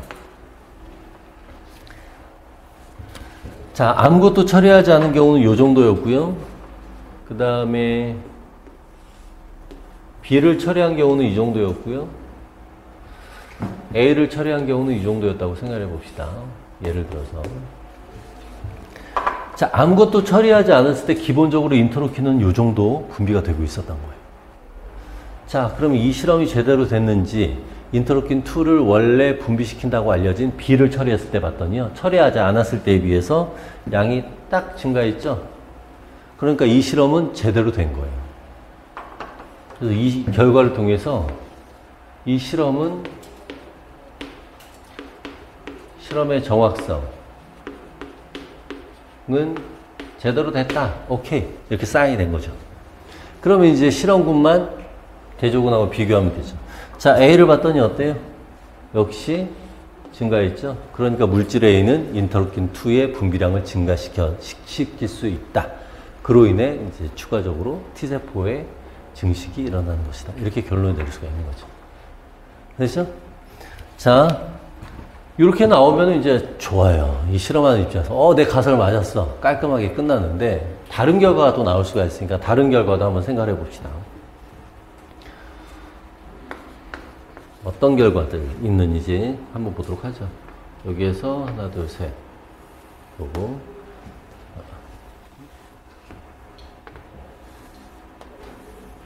요거 있고요. 자, 그 다음에 여기에서 하나, 둘, 셋 이렇게. 자, 똑같습니다. 자, 처음에는 무처리, 그 다음에 B를 처리한 거, A를 처리한 거, 밑에도 마찬가지로 아무것도 처리하지 않은 거, B를 처리한 거, A를 처리한 거고요. Y축은 당연히 인터루킨2예요. 자, 결과가 예를 들어서 이런 식으로 하나, 둘, 셋 이런 식의 결과가 나온 경우하고 그 다음에 무처리인 경우, B를 처리한 경우, 그 다음에 A를 처리한 경우. 자, 위에 있는 경우를 보면요. 여러분들 여기 밑에 글씨 보여요? 안 보이면 꼭 얘기하도록 하세요. 자, 위에 있는 경우를 보면요. 처리하지 않은 경우가 B하고 똑같죠. 그 얘기는 실험이 잘못됐다는 얘기예요. 원래 B를 처리하면 증가해야 되는데 증가하지 않았으니까 이거는 뭐 배지의 문제일 수도 있고요. 배지에서 뭐 분비하는데 필요한 물질이 없을 수도 있고 또는 물질 B가 기능이 제거된, 상실된, 파괴된 그러한 자기 기능을 못하는 물질이 수도 있고요. 자, 그래서 이러한 경우는 정확성이 상실됐습니다. 부정확해요. 이런 거는 요 A가 증가했는지 증가하지 않았는지를 볼 필요도 없습니다. 이 경우는 부정확해서 판단할 수가 없으니까 아무 쓰잘데기 없어요. 어떻게 보면은 실험하는 입장에서는 이거 그냥 버리면 안 되죠. 딱 보고서 판단을 해야죠. 아, 지금 뭐가 문제일까? B가 문제일까? 뭐 액체 배지의 문제일까? 뭐 기타 다른 배양 조건의 문제일까? 이런 것들을 이제 또 판단을 해서 다시 실험을 해줘야 됩니다. 자, 그래서 요 첫 번째 경우에 있어서는 실험이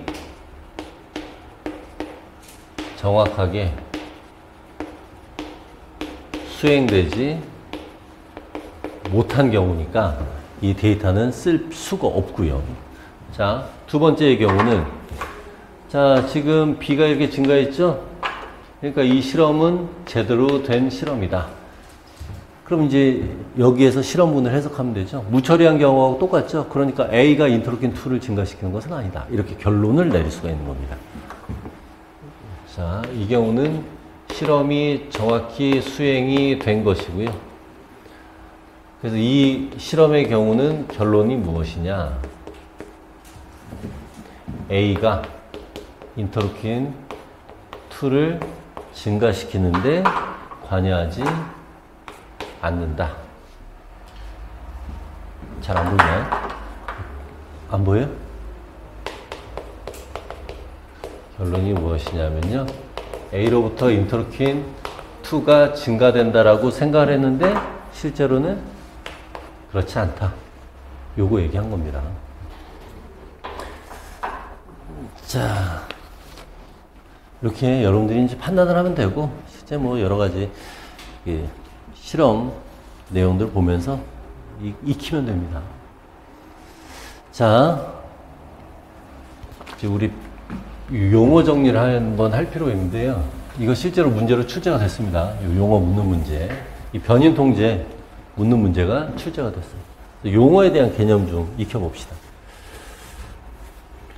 자, 실험 결과는 뭐였냐면 방금 본 것처럼 Y축 값이 실험 결과예요. 일반적으로 그렇게 합니다. 그러니까 인터루킨2가 그 인터루킨2 분비 증가되는 정도가 결과예요. 그 실험 결과는 어떤 조작을 하느냐에 따라 달라졌죠. B를 처리하는지 A를 처리하는지 아무것도 처리하지 않은지에 따라 달라졌어요. 그러니까 우리가 어떤 것을 처리했는지에 따라서 결과가 달라지니까 얘는 종속됐다고 표현할 수가 있죠. 그래서 종속 변인이 실험 결과에 나옵니다. 종속 변인은 실험 결과예요. 일반적으로 Y축에다 쓰는 거고, 그러면 이 조작을 했기 때문에 실험 결과가 나왔으니까 그 조작 변인은 X축에다 쓰는 겁니다. 근데 조작 변인은 여러 가지가 가능해요. 앞에서처럼 A를 처리하는 것도 조작 변인에 해당하고요. B를 처리하는 것도 조작 변인일 수도 있고요. 아무것도 처리하지 않은 것도 조작 변인일 수 있어요. 그리고 뭐 배지 상태 이런 것도 다 조작 변일 수가 있습니다. 그러한 가능한 모든 조작 변인들은 우리가 독립 변인이라고 해요. 즉 결과에 영향을 줄 수 있는 요인들 이런 것들이 다 독립 변인입니다. 독립 변인, 종속 변인. 그리고 실제로 우리가 실험을 할 때 처리를 한 것, 처리를 하거나 처리를 하지 않거나 이런 것들은 조작 변인이에요. 단 앞에서 배양기 하나에 A만 처리하거나 B만 처리했죠. 둘 다 동시에 처리하지 않았죠. 우리가 결과를 보려면 둘 다 동시에 처리하게 되면 A 때문에 인터루킨2의 양이 변했는지 B 때문인지 몰라요. 그렇기 때문에 하나의 배양기에는 A 또는 B만 처리해야 됩니다. 즉 조작 변이는 하나만 처리해줘요.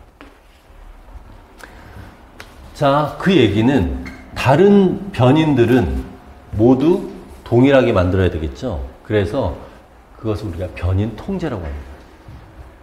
항상 중요해요. 항상 하나만 조작을 하고 나머지는 동일한 조건에서 실험을 해야 된다. 이게 이제 변인 통제고, 요게 이제 요 표현을 쓰라는 게 문제로 출제가 됐었습니다. 자, 그리고 음성대족은 양성대족은 실험 결과가 의미가 있느냐, 즉 가설에 부합하느냐, 가설에 부합하지 않느냐, 그런 의미 의무를 판단할 수 있게 해주는 것이 음성대조군이고요. 실험이 제대로 됐다, 안 됐다, 이 실험 체계의 정확성을 볼 수 있는 것은 양성대조군이다. 이렇게 보면 되겠습니다. 자, 용어만 헷갈리지 않으면 돼요. 자, 요 정도 얘기를 할 수가 있었고요. 자, 여기까지가 이제 기본적인 개요입니다. 우리 생물에서 어떤 걸 배울 것인지, 그리고 이제 대표적인 뭐 그 창의성이라든가 생태계 얘기를 하면서 생물의 체계적 구조까지, 생물학적 체계의 구조까지 우리가 살펴볼 수가 있었고, 그러한 생물학을 연구하는 탐구 방법까지 우리가 본 겁니다. 실제로 이 자체에서 문제가 출제되기도 하고요. 또 실험 문제를 풀 때는 이 개념을 잘 이해를 해야 풀 수가 있다까지. 자, 이제 바로 분자로 넘어가도록 할 텐데, 생물체를 구성하는 가장 많은 분자는 무엇이냐면 물 분자겠죠. 그래서 물에 대한 얘기부터 보도록 할게요. 자, 가장 많은 것은 물 분자. 그 다음으로 많은 것이 고분자. 그래서 탄수화물, 단백질, 지질, 그리고 핵산 이런 것들이고요. 기타 이온이라든가 작은 문자들 이런 것들이 관여를 합니다. 그래서 우리 물까지 한번 보도록 하고요. 우리 이쪽 2번 페이지까지만 하고 뒤에 있는 pH는 좀 쉬었다 하도록 할게요. 여기까지만 우선 요번 페이지까지는 끝내도록 합시다. 자, 그러면 이 물에 대한 개념을 한번 이해를 해야 되는데 하나, 둘, 셋 여기서 쓰면 되겠네요. 자, 대략 한 이렇게 물 분자는 H2O죠. 수소와 산소 간의 공유결합이 일어나고요. 대략 한 109도 정도? 108도? 뭐 이것까지는 알 필요는 없죠. 약간 이렇게 간격이 있습니다. 그래서 보통 이제 물 분자 이렇게 표현할 수가 있죠. 자, 여러분들 혹시나 하는 마음에 생물학에서 다루는 결합 간단히 언급을 하고 넘어갈게요. 원래는 이거는 여러분들이 기본적으로 알고 있어야 되지만 혹시라도 모르는 학생들이 있을까봐. 자, 우리가 배우는 우리 생태계 내에서 화학결합 하면 공유결합과 비공유결합이 있습니다.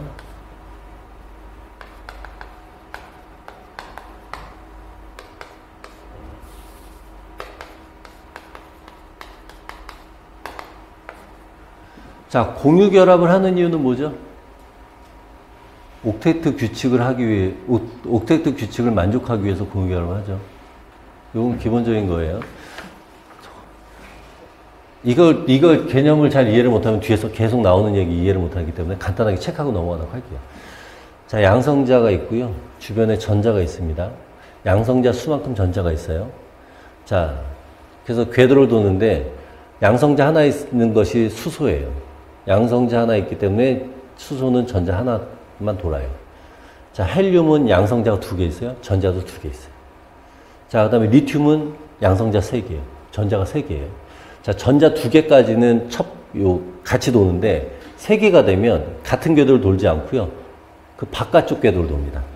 그래서 우리가 이제 이 전자 껍질이라고 표현을 하는데요. 요게 수소하고 헬륨까지는 첫 번째 껍질이 있지만 리튬부터는 첫 번째 말고 두 번째 껍질까지 있어요. 자, 그래서 가장 바깥쪽에 있는 이 껍질을 우리가 최외각 전자 껍질이라고 표현을 하죠. 자, 옥테트 규칙이라는 건 뭐냐면 그 최외각 전자 궤도에 전자가 꽉 차 있어야 돼요. 첫 번째 궤도에는 2개까지가 꽉 차 있는 거고 세 번째부터는 8개까지가 꽉 차 있는 거예요. 그래서 꽉 차지 못할 바에야 전자를 빼버리기도 합니다.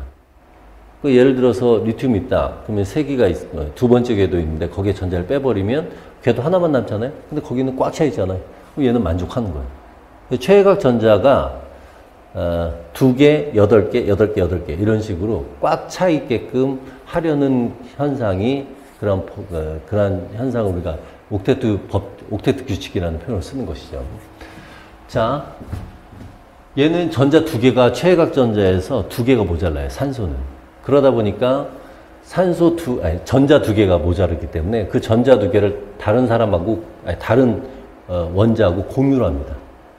수소 같은 경우는 하나만 있죠. 근데 2개가 있어야 안정된 그 궤도를 만들게 되니까 전자 하나가 부족하니까 얘도 그 전자 하나를 다른 애하고 공유를 할 수가 있어요. 그래서 얘는 각각의 수소는 전자 하나를 공유하면 되고 요 산소는 전자 2개를 공유해야 되겠죠. 전자를 2개를 공유해야 안정된 구조가 되니까 이 원자하고 산소하고 수소 간에 전자를 공유하게 됩니다. 이게 공유결합이에요. 자, 근데 비공유결합은 뭐냐면 공유결합 이외의 것들이 비공유결합이죠. 그래서 비공유결합에 해당하는 것은 수소결합이 있고요. 이온결합이 있고요. 소호성 결합이 있고요. 그 다음에 반데르발스 결합이 있어요. 근데 반데르발스 결합이라는 건 그때그때마다 이제 전자가 한쪽으로 치우치면서 형성되면서 원자핵 간의 결합이 일어나기 때문에 반데르발스 결합이 있긴 하지만 얘는 생물학에서 주로 잘 다루지 않고 수소, 이온, 소호성 결합 얘네들을 주로 다룹니다. 이게 기본적인 얘기입니다. 자, 요 내용은 요 정도까지 하고요. 자, 다시 돌아가도록 할게요. 자, 지금 이제 물 분자가 있죠. 산소와 수소 간에 부족한 전자를 서로 공유하는 공유결합이 형성되고 있어요. 자, 그 여기서 전자를 공유하고 있는데 문제는 원자마다 공유하는 전자, 그러니까 전자를 끌어당기는 정도가 달라요. 수소하고 산소를 비교해보면 산소가 전자를 더 많이 끌어당겨요. 그러니까 지금 같이 공유하자 했는데 전자가 산소 쪽으로 좀 치우쳐 있다 보니까 여기에 극성이라는 게 생길 수가 있습니다. 그래서 여기에 이제 극성을 표현할 때는 델타로 표현해요. 전자가 많이 쏠린 곳이 델타 마이너스, 그리고 전자를 좀 뺏긴 부분, 완전히 뺏긴 건 아니고요. 전자가 좀 많이 분포가 적게 되어 있는 부분은 델타 플러스라고 표현해요. 극성이 발생합니다. 자, 그러면 아래쪽 수소하고도 전자를 공유하잖아요. 여기에서도 한쪽으로 전자가 쏠리기 때문에 여기에도 극성이 발생하게 됩니다. 됐죠? 자, 그래서 이러한 분자들, 극성이 발생하는 분자들은 극성 분자로 합니다. 그럼 극성이 왜 발생하는 거예요? 공유결합을 하는 원자들 간에 전자를 끌어당기는 정도가 다르기 때문에 발생합니다. 만약에 같으면 그때는 극성이 발생하지 않겠죠. 자, 그래서 여기 전기음성도 정리하고 넘어가도록 합시다. 자, 전기음성도라는 것은 전자를 끌어당기는 정도고요.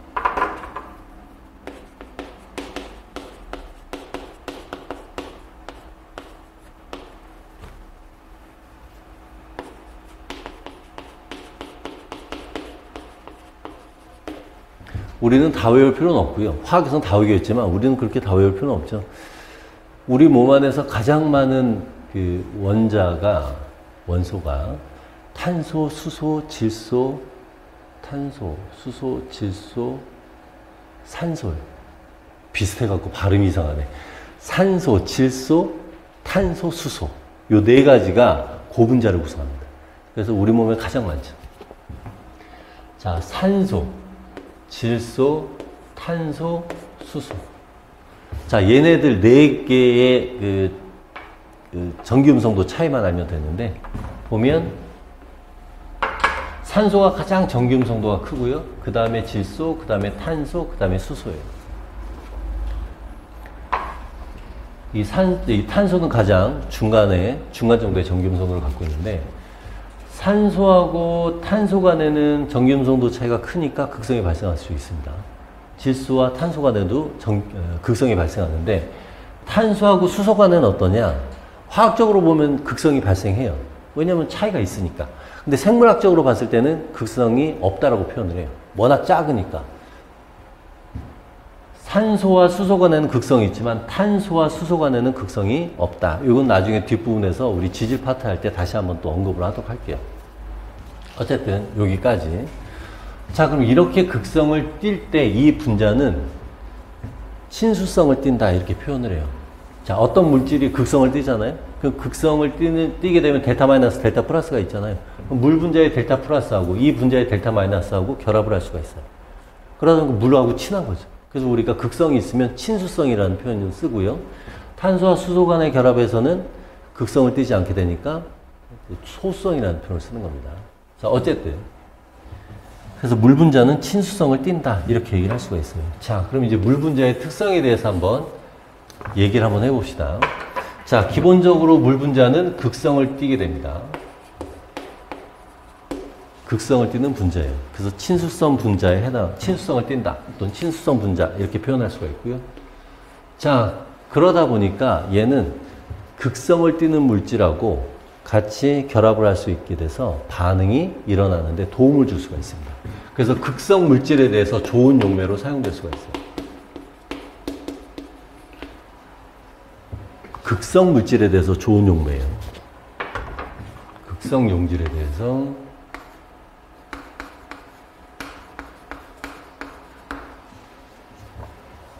그러니까 소성 용질에 대해서는 얘는 좋은 용매로 사용될 수가 없겠죠. 극성 용질에 대해서만 좋은 용매. 자, 그러면 앞에서 간단히 언급했듯이 여기에 또 다른 극성을 띠는 분자가 딱 왔다고 해봅시다. 물 분자가 왔다고 해봅시다. 그럼 물 분자가 오게 되면 산소, 이제 수소가 있겠죠. 그러면 여기 산소, 델타 마이너스를 갖는 산소가 딱 오면 델타 플러스를 갖는 수소하고 서로 잡아당기는 결합력이 생기게 돼요. 그래서 이러한 결합을 우리가 수소가 관여하는 결합이라고 해서 수소결합이라고 하죠. 즉, 물 분자라는 것은 극성을 띠기 때문에 수소결합이 일어나게 되고요. 근데 이 수소결합은 실제로는 약한 결합입니다. 자, 정리 다시 한번 하면요. 극성을 띠는 두 분자 간에 결합이 발생하는데 수소가 관여하는 결합이기 때문에 수소결합이라고 표현을 하는 겁니다. 자, 이 수소결합은 약해요. 앞에서 우리 요 공유결합, 비공유 했잖아요. 자, 요거 하나만 체크하고 넘어갈게요.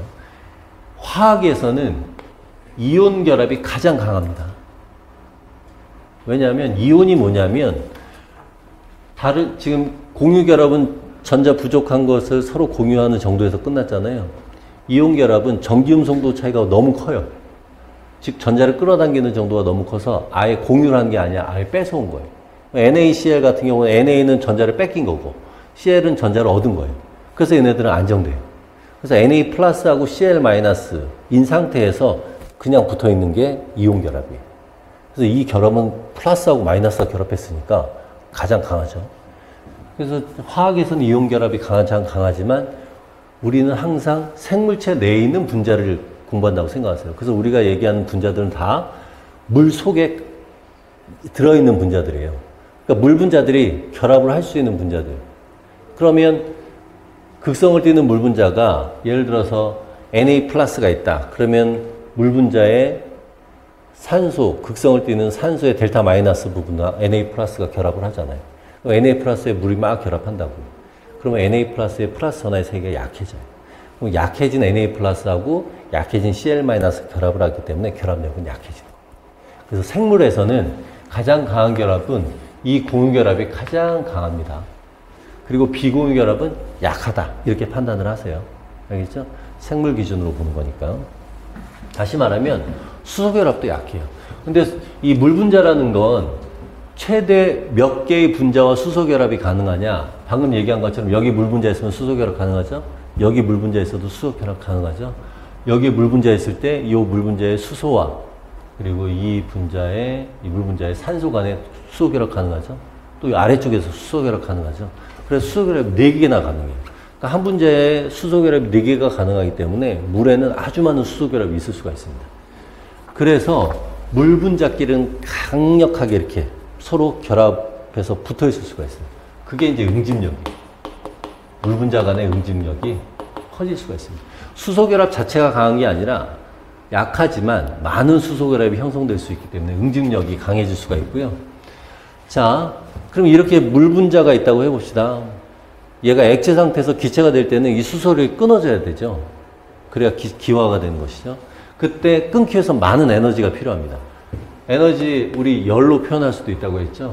많은 기화 에너지 또는 기화열이 필요해요. 자, 그 다음에 표면 장력도 커져요. 이 표면 장력이라는 것은 물 분자가 공기하고 접촉했을 때 생기는 건데요. 역시 수소 결합이 많이 형성되기 때문에 표면 장력이 커지게 되는 겁니다. 자, 그리고 이러한 수소 결합에 의해서 이러한 특징들이 나타나고 이 특징들이 바로 이 생명체하고 밀접하게 관련이 있어요. 응집력은 어디에 관여할 수 있냐면 예를 들면 물수송에 관여할 수 있습니다. 자, 체관을 타고 물관을 타고 물수송이 일어날 때 물은 항상 뿌리로부터 흡수돼서 입까지 가요.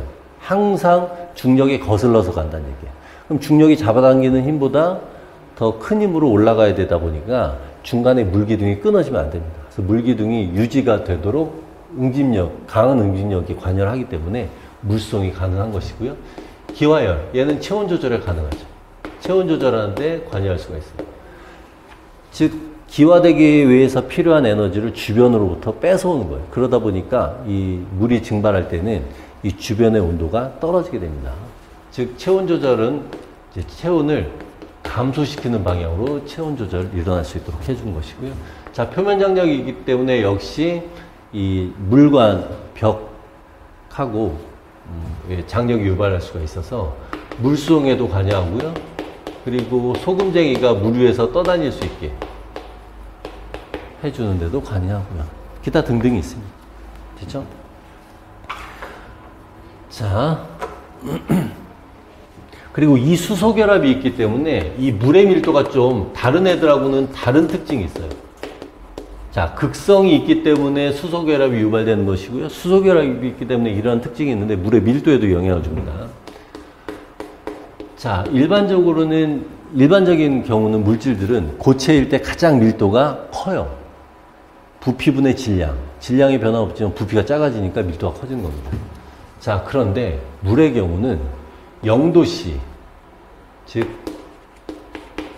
얼음일 때보다 액체 상태, 고체 상태인 얼음일 때보다 액체 상태인 4도씨일 때 물의 밀도가 최대가 됩니다.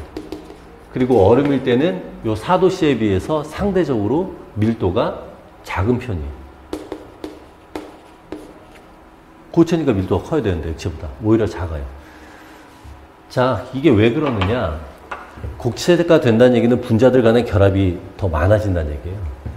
수소결합이 형성되잖아요. 수소결합이 형성되면 물 분자 간의 일정한 거리를 유지하게 됩니다. 고체가 되면 물 분자들은 일정한 거리를 유지하면서 이만큼의 부피를 차지해요. 근데 액체가 되면 이 결합들이 퉁퉁 끊어지잖아요. 그러니까 물 분자가 다른 물 분자가 수소결합에 의해서 일정한 거리를 형성하는 것이 아니라 끊어진 상태니까 가까이 지나갈 수가 있어요. 그래서 오히려 부피가 작아지니까 4도씨 액체일 때 밀도가 더 커질 수가 있는 겁니다. 얼음일 때는 일정한 거리를 유지하니까 이만큼의 부피를 유지해야 돼서 밀도가 낮은 것이고요. 자, 그러면 이렇게 밀도가 낮으니까 4도씨의 물보다 밀도가 낮으니까 뜹니다. 그래서 겨울철에 얼음이 표면에서부터 형성되는 이유가 밀도가 작기 때문에 그래요. 자, 그러면 겨울철에 물 표면에 얼음이 있으면 찬 공기가 물과 닿지 못하도록 단열 효과가 있게 되겠죠. 단열층을 형성하게 되고요. 그렇게 단열층을 형성하면 호수나 강 안쪽은 4도씨 액체 상태를 유지할 수가 있으니까 수중생물들이 얼지 않고 살아갈 수가 있는 겁니다. 수중생태계 보존.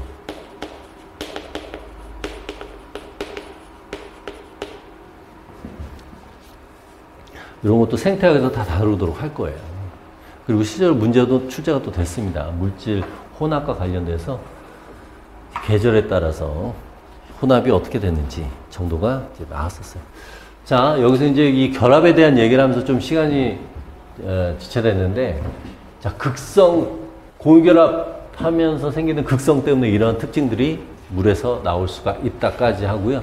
자, 그럼 우리 좋은 용매로 사용된다고 했는데 어떻게 좋은 용매로 사용될 수 있는지에 대한 얘기를 하도록 할게요. 자, 이 생체 내에서는 이제 반응이 일어나게 되는데 반응도 자발적으로 일어나는 경우와 비자발적으로 일어나는 경우가 있습니다. 비자발적으로 일어날 때는 에너지를 우리가 공급해 줘야 되고요. 자발적인 경우는 에너지 공급 없이 천천히 속도에 따라 속도는 느려질 수 있지만 일단은 일어날 수가 있고 효소가 첨가되면 더 빠르게 일어날 수가 있는 겁니다. 자, 좋은 용매로 사용된다는 얘기는 얘가 자발적 반응이 일어날 수 있도록 해준다는 얘기예요. 자, 우리가 이제 그 효소 파트에서 나중에 얘기하겠지만 이제 그 열역학 제2법칙에 따르면 엔트로피가 증가하는 방향으로 반응이 일어난다라는 표현이 있습니다.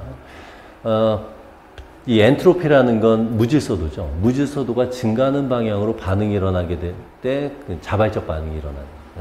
무질서도가 엔트로피가 증가하면 자발적 반응이 일어날 수가 있어요. 그러니까 이 반응이 자발적으로 일어나게끔 물이 도와준다는 얘기는 이렇게 반응이 일어나게 되면 무질서도, 즉 엔트로피가 증가한다는 얘기예요. 그럼 어떻게 해서 엔트로피가 증가해서 자발적 반응이 일어나게끔 하는지에 대해서 한번 살펴볼 텐데, 앞에서도 언급했듯이 기질이나 효소, 우리 안에 있는 분자들은 물로 다 감싸져 있습니다. 그러니까 물 분자들이 이렇게 결합되어 있다고. 자, 그런데 기질과 효소, 지금 여기 이제 활성 부위, 기질이 결합하는 여기 부위가 이렇게 있는데, 여기에 기질이 딱 결합을 하면 기질과 활성 부위에 결합했던 물 분자들이 떨어져 나오게 돼요. 자, 앞에서는 기질과 결합한 물 분자 포함해서 하나의 입자, 효소와 여기에 결합한 물 분자에서 하나의 입자였단 말이에요. 그런데 기질과 효소가 결합을 하게 되면, 자, 이때는 이제 비공유 결합을 하는데요. 일반적으로 비공유 결합을 합니다. 떨어졌다 붙었다 해야 되니까. 비공유 결합은 약하기 때문에 떨어졌다 붙었다 할 수 있죠. 자, 이렇게 비공유 결합을 하게 됐는데, 그러면 여기 원래 결합하고 있던 물 분자들이 이렇게 뚝뚝뚝 떨어져 나와요. 그럼 얘네들은 프리한 상태가 되죠. 프리한 물 분자가 돼요. 그럼 이렇게 물 분자의 수가 많아졌다는 얘기예요. 아까는 2개. 근데 여기에서는 다 이 분자의 수가 증가하게 되니까 우리가 무질서도가 증가했다라는 표현을 쓰는 것이죠. 그래서 반응이 자발적으로 일어날 수 있게끔 해준다. 이렇게 얘기를 할 수가 있는 겁니다. 그래서 좋은 용무예요. 자, 요 정도까지 하는 거고요. 자, 기타 기능 한번 보도록 해봅시다. 물이 또 어디에서 또 사용되는지 아주 많은 곳에 사용되는데 간단하게 체크하고 넘어갑시다. 자, 가수분해라는 거 있습니다. 우리가 이제 단량체가 중합체가 될 때 물이 첨가되면, 아니, 중합체가 단량체가 될 때 물이 첨가되면서 분해가 돼요. 그래서 우리가 이제 가수분해라는 표현을 쓰고요. 자, 그리고 수용성 노폐물 배설. 노폐물 중에는 독성을 띠는 노폐물이 있습니다. 예를 들면, 여기서 이제 예를 들어서 뭐 요소라든가 암모니아. 이런 애들은 물에는 녹을 수 있고요. 또 독성이 있어요.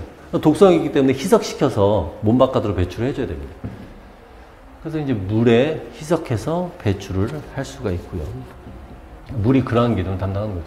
팽압. 자, 물에 의해서 팽압이 발생하겠죠.